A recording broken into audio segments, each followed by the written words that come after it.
Everything is a drum.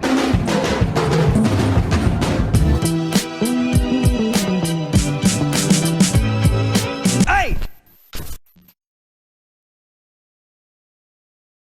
What's up, everyone? Adam from FWCI, Captain America, the First Avenger pitch meeting. I'm so keen for this. This is one of my all-time favorite MCU movies. This was the first one that I really anticipated coming out in the theater and was really excited for it. Was like, all my expectations were met. Thor, I was a bit lukewarm on. Incredible Hulk, a bit lukewarm. Iron Man 2, lukewarm. Iron Man 1 was obviously fantastic, but this was the one where the realization that the Avengers were on the horizon and that they were doing it really, really good, and the everything just seemed to be matching up for the MCU. It was an amazing time. I know the MCU's in a weird situation at the moment, but when this movie came out, it was like nothing else. I knew the buzz that the nerd community had when all of this started happening, and it was just unbelievable. So I'm going to talk a bit more about it at the end and throughout, but if you want to support the channel a bit more, go to patreon.com/FWCI. At the end of this video, I'm going to have some Captain America figure photography for you. By the way, if you are enjoying the figure photography, I'm going to be doing an unboxing video once a month of all the Marvel Legends, wrestling, all sorts of action figures, anything that I can unbox. Gonna chuck it all in that video there, so if you are enjoying that, I suggest you check those out. But let's jump in. Ryan George, Captain America, the First Avengers pitch meeting. Let's do it. So, you have a Captain America script for me? Yes, sir, I do. And I got your email about needing this to set up the Avengers movie, so I thought we could call it Captain America, the First Avenger. Oh, using a movie title as an ad for another movie is tight. That's one thing I don't like about this. I think this should have just been called Captain America. It doesn't need to be called the First Avenger. I thought you might like that. Hell, let's push it even further and call it Captain America, Please Go See the Avengers when it comes out in theaters. Oh, that might be pushing it a bit far, though. Or maybe we could call it Captain America, The Avengers is gonna be so good, you guys. Or maybe we could stick to Captain America, the First Avenger? Okay, fine, but how about this? Instead of having a post-credit scene, we have an actual commercial for the Avengers. That's pretty heavy-handed, but okay. Awesome, so what happens in the movie? Well, that's right. Wasn't the post-credit scene for this literally just like a sizzle reel from the Avengers? I think I remember that. But there was something else in there, wasn't there? Red Skull? No, I don't know.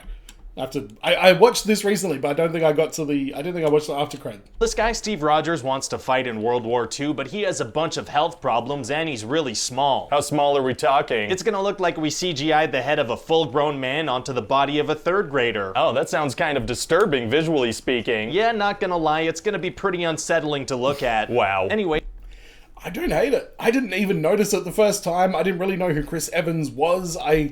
Honestly, I didn't even realize that it was a CGI'd head, so I don't know what that says about me, but the first time I watched this, I totally was,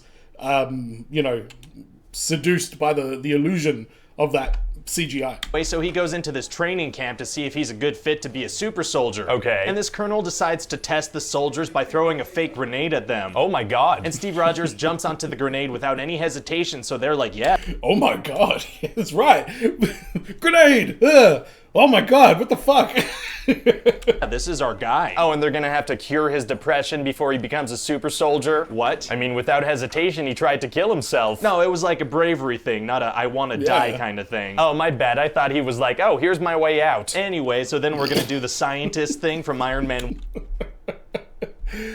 With the context of the movie, that joke makes no sense. That was like the most Steve Rogers thing ever, to jump on that grenade. What scientist thing from Iron Man 1? Well, you know how in Iron Man 1, there's a kind-hearted scientist with a foreign accent who helps the hero get his powers and then dies immediately after? Yeah. Well, in this movie, we're gonna have a kind-hearted scientist with a foreign accent who helps the hero get his powers and then dies immediately after. Are people gonna mind that we're doing the exact same thing again? No, he's gonna have a different foreign accent. Oh, okay, nobody's gonna notice then. Right. So then what happens? Well, then this Yeah, that's an interesting thing. I don't think I've ever put that parallel between those two. And I do think Marvel has a habit of, maybe not avoiding things that are so similar in a lot of ways. They kind of lean into it, but, it's fine. That guy steals the only thing of super soldier serum left. So Cap chases down his car through the streets of New York on foot, and then he dives into the water and pulls him out of a moving submarine, and he's just super powerful now. Oh, so that colonel must be super excited that the procedure worked. No, he's like, I have no use for you. He says no to a guy that chased down a car on foot and pulled a guy out of a moving submarine. That's what we're going with. Well,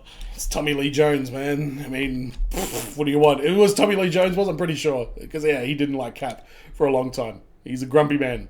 He does weird Japanese commercials, though. Have you ever seen those? They're strange. Okay, then. So then Steve becomes an entertainer for like 10 minutes of runtime. Why would we have that in the movie? Literally just to explain why he has a silly name and a costume. Oh, okay. And is there a villain in the film? Yes, sir, there is. And he has pretty much the same powers as Captain America, but evil. Oh, the bad guy has the same power set as the hero? I don't think we've done that in a Marvel movie yet. Really? Oh, wait, no, we have, repeatedly. Oh, should I switch it up then? Oh, hell no. Well, okay. So what's this guy's name? His name is Red Skull. Oh, that is a really good villain name. Yeah, it is, but most of the time people are gonna refer to him by his given name. What's his given name? It's Schmidt. Oh, that is substantially less cool. Yeah, so anyway, he's obsessed with this thing called the Tesseract. What's the Tesseract? It's like this glowing blue Avengers commercial that has the power of the gods. Wow. We're also gonna have a love story going on between Cap and this agent Peggy Carter. Oh yeah? Yeah, she's gonna be the love of his life, so it could be like a recurring thing in his movies. Wow, so how long are they together? Not at all, actually. They kiss once. Oh, well, in movies, I guess a single kiss.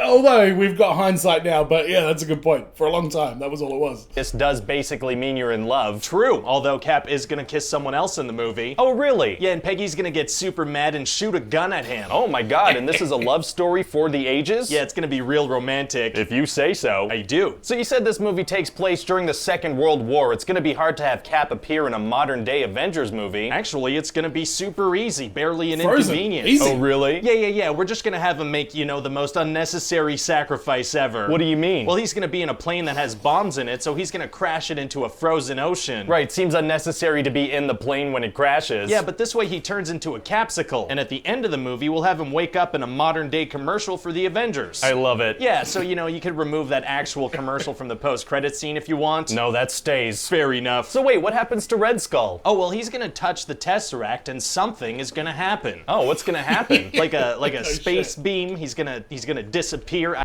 Yeah, that's a good point. There was no answer for Red Skull, and the fact that we got such a cool answer about that, I think that was that made it worth the wait. But yeah, it was a pretty needless sacrifice, and he could have just probably jumped out and survived. But yeah, okay, whatever. Let's go. I don't know. What are you talking about? Yeah, I figured I'd just do that, and some future screenwriter can figure out a way to make it clever. Okay, man, we'll try to shoehorn in an explanation somewhere down the line. Awesome, thank you.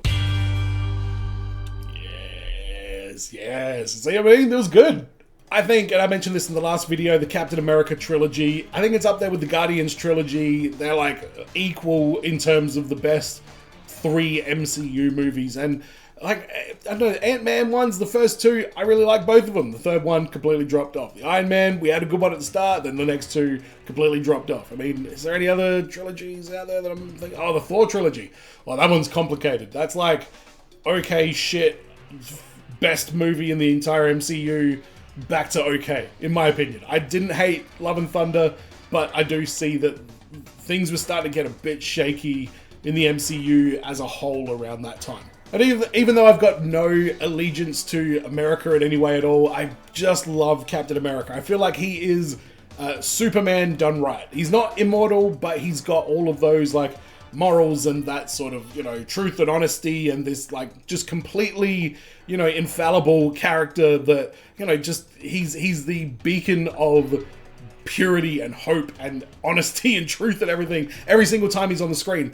It's always just a great character to have other more flawed characters kind of bouncing off, like Batman and Superman or Iron Man and Captain America in the MCU. But I'm keen to see US Agent in the Thunderbolts, whenever that comes out. I'm just keen to see him show up in something somewhere. If I'm like watching, and I will be watching the Marvels on this channel and reacting to it when it goes up on Disney Plus. It's not even in theaters yet, but when it goes up on Disney Plus, I will have a look at it. But if I'm watching a after credit scene and a US Agent pops up, I'm gonna be squealing like a little girl. I just love that character so friggin' much. But let me know in the comments what you thought about this one. Let me know your thoughts on Captain America, the First Avenger, and stay tuned for a little bit of figure photography. Gentlemen, enjoy.